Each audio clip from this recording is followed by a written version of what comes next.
Midi sur le campus universitaire de Caen.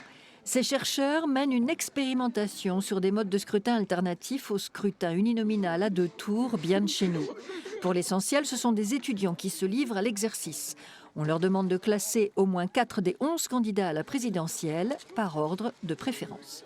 Je pense que ça permet un peu plus de voter pour que de voter contre. Je pensais que c'était pour faire des stats en fait sur ce que pensaient les étudiants. Classer au moins 4 candidats, c'est bien parce que après on peut pas tous les connaître. Certains ont les mêmes idées, certains changent d'idées de jour en jour, certains se contredisent de temps à autre. Des fois, c'est un peu difficile de se faire une idée précise sur un candidat. Cela s'appelle le vote par approbation ou vote par note. Un système qui permet de réaliser un plus grand consensus et donc potentiellement de mieux répondre à l'exigence démocratique que notre vieux système polarisé qui, plus que jamais cette année, se montre à bout de souffle. On teste des modes de scrutin qui existent. Par exemple, en Australie, c'est comme ça que va être élu le président de la République. On ne vote pas pour une personne, on classe un certain nombre de candidats.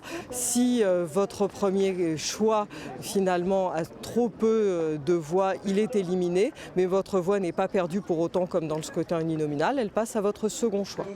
Au final, l'idée sera de comparer les résultats de ces tests avec ceux de l'élection classique et d'interroger en particulier cette étrange notion de vote utile apparue après le coup de tonnerre du 21 avril 2002.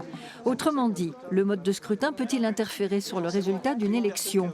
En 2007, le vote par approbation avait placé François Bayrou en tête, mais en 2012, il donnait la victoire à François Hollande.